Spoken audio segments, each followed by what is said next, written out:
13ویں صدی عیسوی میں جب چنگیز خان اور اس کے بیٹوں نے عالم اسلام پر جلغار کی تو ترکان غز کا ایک قبیلہ کائی اپنا وطن خراسان چھوڑ کر ماہان چلا گیا۔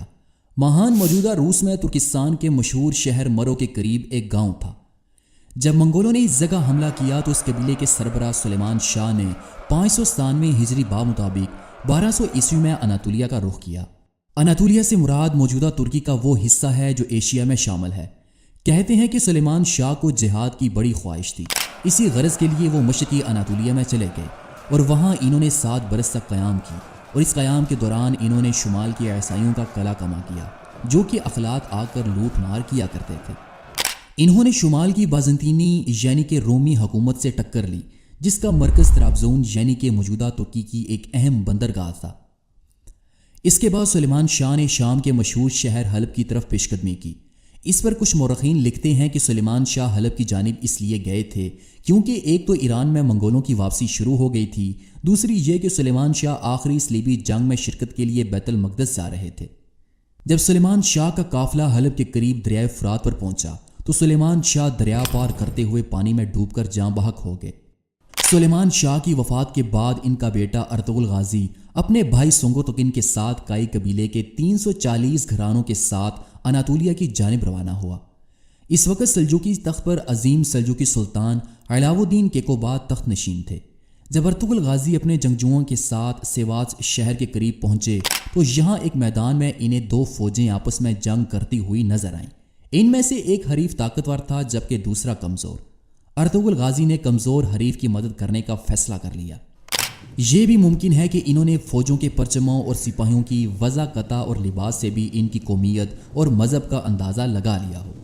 بہرحال ارطغرل غازی کے پاس اس وقت صرف 444 سوار تھے، لیکن وہ اس مختصر سی فوج کو لے کر اس طاقتور فوج پر بجلی کی طرح ٹوٹ پڑے جو ایک کمزور فوج کے سپاہیوں کو مار رہی تھی۔ یہ حملہ اس قدر اچانک تھا کہ اس بڑی فوج کے افسروں اور سپاہیوں کو یہی گمان گزرا کہ حریف کو کہیں سے تازہ دم سپاہیوں کی بڑی کمک حاصل ہو گئی ہے۔ اس زبردست فوج کے سپاہیوں کے قدم اکھڑ گئے اور وہ میدان جنگ سے بھاگ کھڑے ہوئے۔ جب میدان جنگ صاف ہوا تو فاتح فوج کے سپہ سالار نے یہ جاننے کی کوشش کی کہ یہ کون لوگ تھے جو ایک نازک موقع پر رحمت کے فرشتے بن کر آئے۔ ایک لمبے تعارف کے بعد انکشاف ہوا کہ بھاگنے والی فوج منگولوں کی فوج تھی، اور ارطغرل غازی اور ان کے ساتھیوں نے جس فوج کی مدد کی وہ سلجوقی سلطان علاؤ الدین کی فوج تھی۔ سلطان علاؤ الدین ارطغرل غازی کی بہادری اور جواں مردی سے بے حد خوش ہوئے۔ انہوں نے ارطغرل غازی کو انعام کے طور پر رومیوں کے نزدیک سوغوت کا علاقہ عطا کیا۔ یہ سرسبز علاقہ دریائے سکاریا کی بائیں جانب واقع تھا۔ گو کہ یہ کوئی وسیع علاقہ نہ تھا، لیکن بازنطینی یعنی کہ رومی سلطنت کی سرحد کے قریب واقع ہونے کی وجہ سے اس کی بڑی اہمیت تھی۔ سلطان علاؤ الدین نے ارطغرل غازی کو ازبک یعنی کہ سرحدی سردار کا لقب دیا۔ ارطغرل غازی بہادر اور ہوشیار جرنیل تھے۔ ارطغرل غازی کے قیام کے کچھ ہی عرصے کے بعد نیکیا کے شہنشاہ اور سلجوقی سلطان کے درمیان جنگ چھڑ گئی۔ سلطان علاؤ الدین کیقوباد اپنی فوجوں کے ساتھ سرحد کی جانب روانہ ہوئے، جس کے بعد ارطغرل غازی نے بھی اپنے سپاہیوں کی ایک جماعت تیار کی اور سلجوقی سلطان کی مدد کے لیے روانہ ہو گئے۔ جلد سلجوقی سپاہیوں نے عیسائیوں کے ایک قلعے کراچہ حصار کا محاصرہ کر لیا۔ اس محاصرے کے دوران کائی قبیلے کے سپاہیوں نے سلجوقیوں کی بڑی مدد کی اور ارطغرل غازی ہی کی مدد سے سلجوقیوں نے یہ قلعہ فتح کیا۔ کراچہ حصار کی فتح کے بعد سلجوقی سلطان علاؤ الدین نے ارطغرل غازی کی بے حد تعریف کی۔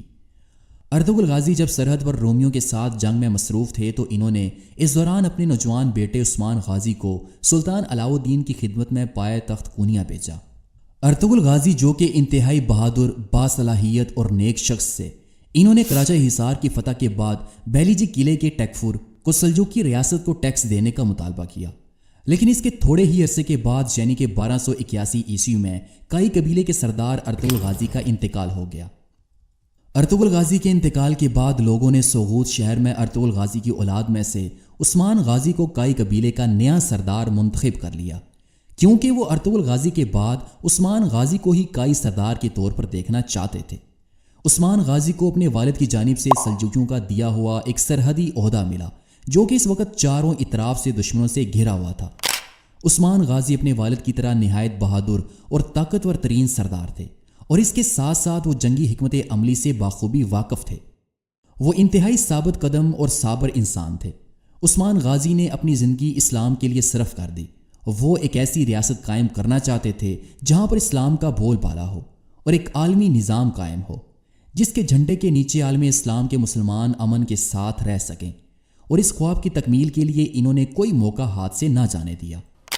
عثمان غازی نے جب کائی قبیلے کی سرداری کو سنبھالا تو ان کی خواہش تھی کہ وہ اپنے ہمسائے یعنی کہ پڑوسی رومن جاگیرداروں کے خلاف فتوحات کو بڑھائیں، لیکن عثمان غازی نے اپنا ارادہ ظاہر نہ کیا اور یعنی شہر اور لیف کے قلعے کے رومن ٹیکفروں اور کمانڈروں کے ساتھ انہوں نے دوستانہ تعلقات قائم رکھے۔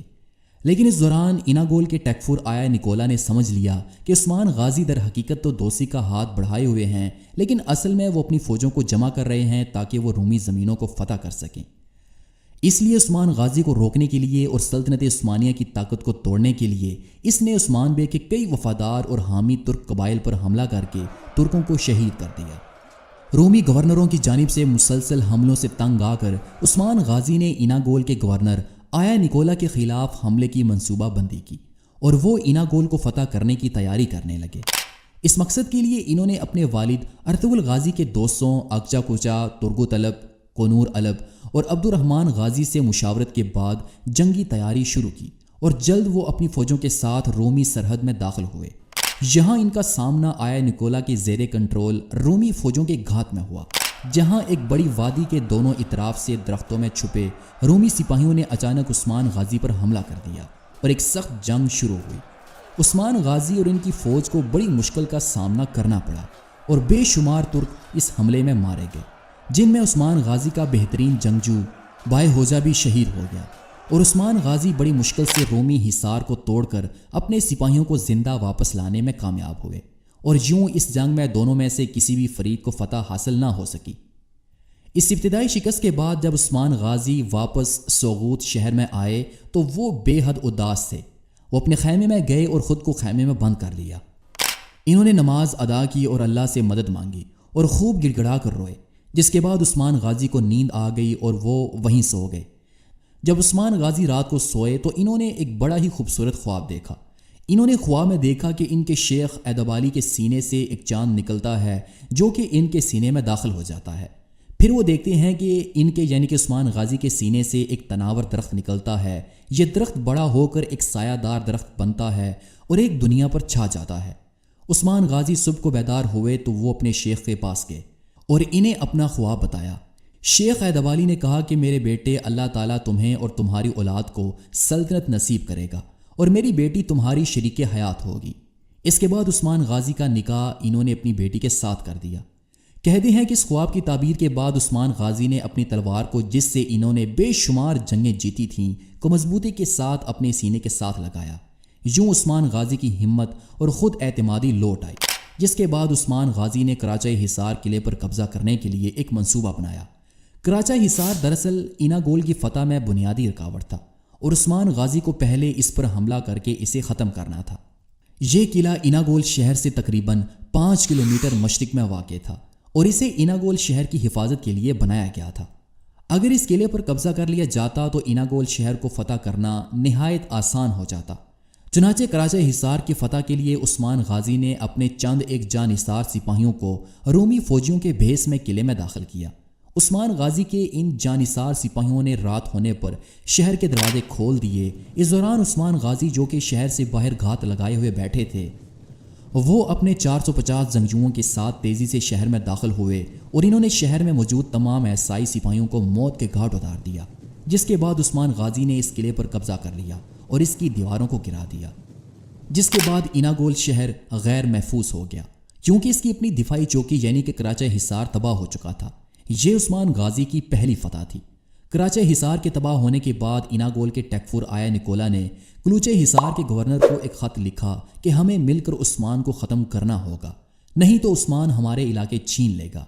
آیا نکولا نے مثال دیتے ہوئے کہا کہ اگر ہم نے اس وقت عثمان کو ختم نہ کیا تو بعد میں گرے ہوئے دودھ پر رونے کا کوئی فائدہ نہیں۔ اور یوں آیا نکولا اور کراچا حصار کا گورنر عثمان غازی کے خلاف متحد ہو گئے۔ دونوں نے اپنی فوجوں کو جمع کیا اور متحد ہو کر انہوں نے عثمان غازی کو ختم کرنے کے لیے سوغوت کی جانب پیش قدمی شروع کر دی۔